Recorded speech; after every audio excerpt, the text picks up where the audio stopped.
Halo, selamat malam teman-teman semua.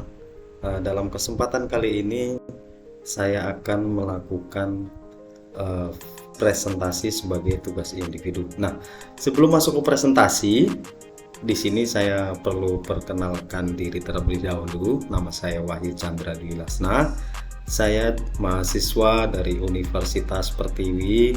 Saat ini saya sedang menempuh semester 3 di Fakultas Ekonomi Bisnis, prodi manajemen dengan mata kuliah kali ini yaitu manajemen keuangan yang diampu oleh Bapak Abdillah. Nah, dalam tugas kesempatan kali ini saya akan mempresentasikan tentang value of money. Jadi presentasi ini di minggu lalu sudah dipresentasikan dengan kelompok kami yaitu kelompok 1. Nah, berikut adalah kelompok kami yang mana diantaranya adalah 3 orang perempuan dan 3 orang laki-laki. Jadi total anggota kami dalam keseluruhan kelompok ini adalah 6 orang. Ya, baik, langsung saja ke konten pembahasan. Dalam value of money ini yang pertama kami akan menjelaskan tentang pengertian uang, kemudian pengertian value of money, kemudian sejarah uang, kemudian elemen utama value of money, kemudian faktor utamanya, kemudian manfaat analisis value of money, nilai uang, dan jenis-jenis uang.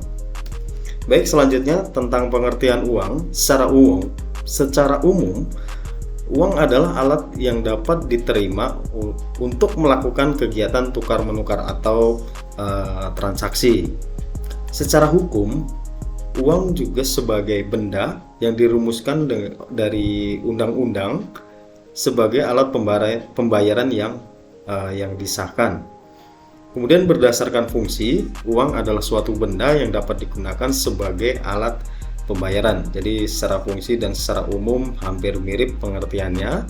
Kemudian berdasarkan nilainya, uang adalah satuan hitung yang dapat menyatakan nilai. Nah, kira-kira pengertian uang seperti itu. Kemudian selanjutnya tentang pengertian value of money.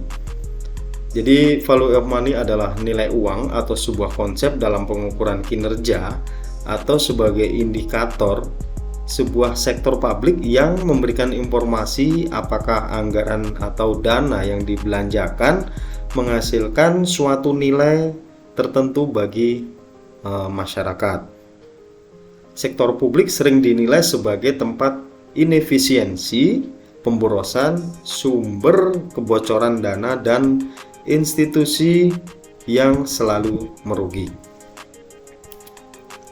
Baik, untuk yang selanjutnya tentang sejarah uang. Jadi sejarah uang ini berawal dari pada saat zaman purba, yaitu dengan kondisi manusia pada saat itu belum mempunyai tempat tinggal yang tetap atau boleh dikatakan dengan nomaden. Kemudian memasuki ke era barter, yang mana pada saat itu manusia melakukan transaksi dengan melakukan tukar-menukar antar barang yang ia punya. Jadi secara problemnya terkadang barang yang ditukar tidak sebanding dengan orang yang menukarkan barang tersebut yang ditukar dengan kita. Setelah di era barter ada juga era commodity money. Jadi alat commodity money tersebut alat tukarnya berupa komoditas yang bisa diperjualbelikan. Jadi kayak emas batangan itu bisa juga sebagai alat tukar dan juga bisa diperjualbelikan. Kemudian sedikit modern memasuki ke uang logam. Seiring berkembangnya zaman, itu manusia menggunakan uang logam mulai berupa emas dan perak sebagai alat tukar. Nah, setelah memasuki era uang logam mulia, kemudian yang saat ini kita gunakan yaitu uang logam dan uang kertas. Tapi di sini kita masih ada kesulitan saat transaksi dengan jumlah yang besar, maka diciptakan uang untuk skala besar dan uang logam untuk pecahan. Jadi terkait dengan permasalahannya seperti itu untuk kondisi yang saat ini. Nah, elemen utama dari value of money sendiri itu ada 3. Yang pertama tentang ekonomi, kemudian secara efisiensi, kemudian juga secara efektivitasnya. Nah, di sini coba akan kita bahas satu persatu. Tentang ekonomi itu terkait analisis sejauh mana organisasi sektor publik dapat meminimalisir input resources yang digunakan, yaitu dengan menghindari pengeluaran yang boros dan tidak produktif. Jadi itu sebagai prinsip ekonomi ya, menekan output sehingga sekecil mungkin gitu.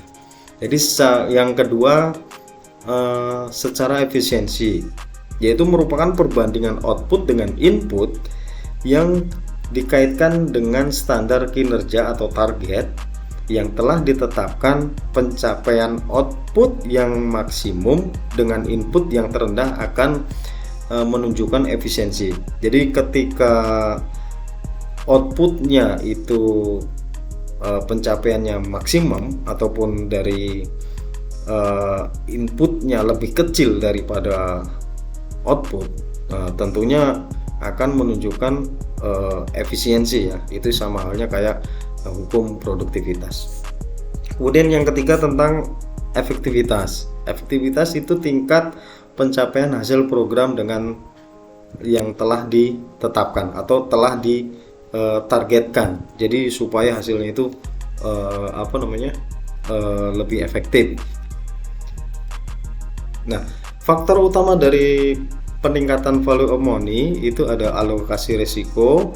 Adanya alokasi risiko dalam skema penegasan P3 menjadi faktor utama yang membuat value of money akan bertambah tinggi apabila biaya risiko dialokasikan dengan tepat antara pemerintah dengan swasta.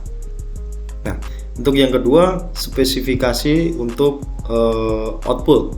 Jadi pihak swasta mewakili kemampuan dan pengetahuan yang lebih baik untuk melakukan inovasi untuk mencapai spesifikasi output, sehingga dengan inovasi tersebut spesifikasi output dapat dicapai dengan biaya yang lebih efisien. Kemudian juga ada kontrak berbasis kinerja. Kinerja dalam P3 berfokus pada kualitas pelayanan di masa operasi dan bukan pada target penyelesaian konstruksi seperti pengadaan konvensional dengan adanya mekanisme berbasis kinerja. Swasta diberi insentif untuk mempertambah kualitas kinerja mereka selama masa konsesi dan dengan demikian akan meningkatkan value of money atau dari nilai uang.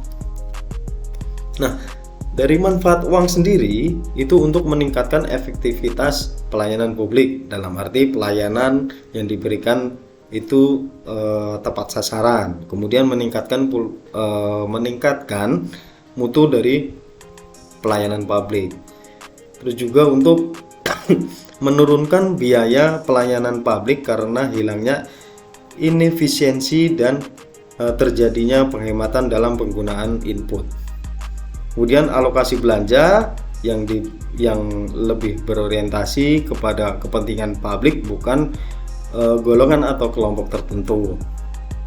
Kemudian yang terakhir, manfaat dari value of money adalah untuk meningkatkan kesadaran akan dana publik atau public cost awareness sebagai akar pelaksanaan akuntabilitas publik. Nah, di sini inti pokok dari presentasi kami yaitu value of money ataupun nilai uang, yang mana di sini dari uang tersebut ada beberapa hal yang harus dijelaskan. Yang pertama itu tentang nilai uang. Nah, nilai uang itu tercantum pada seluruh mata uang.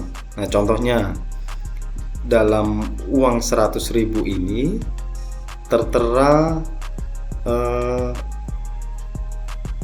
nilai ataupun angka 100.000. Nah, maka nilai dari uang ini adalah 100.000. Jadi angka ini merupakan suatu nilai dari uang tersebut. Nah, kemudian dari nilai intrinsik. Nilai intrinsik merupakan nilai atau harga nyata dari bahan yang digunakan dalam membuat uang. Nah, umumnya di nilai intrinsik ini berlaku untuk uang logam dan uang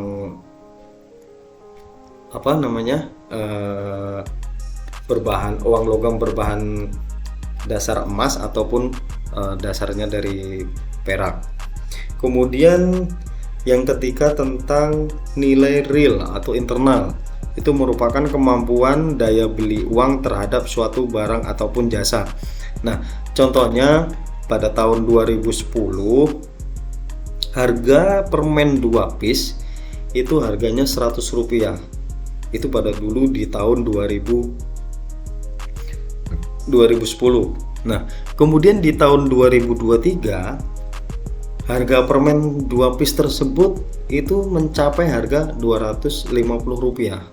Jadi ketika uang Rp100 di tahun 2010, di tahun 2023 itu kalau dibelikan permen ya tidak dapat lagi 2 permen, ya dalam artian separuhnya ya. Jadi ini adalah contoh tentang nilai real dari uang tersebut. Kemudian nilai eksternal sebagai alat tukar internasional atau falas, valuta asing, transaksi mata uang asing. Nah, nilai uang itu sebuah kemampuan dari alat tukar berupa uang yang dapat dikeluarkan dengan sejumlah barang ataupun jasa. Nah, itu dari nilai uang.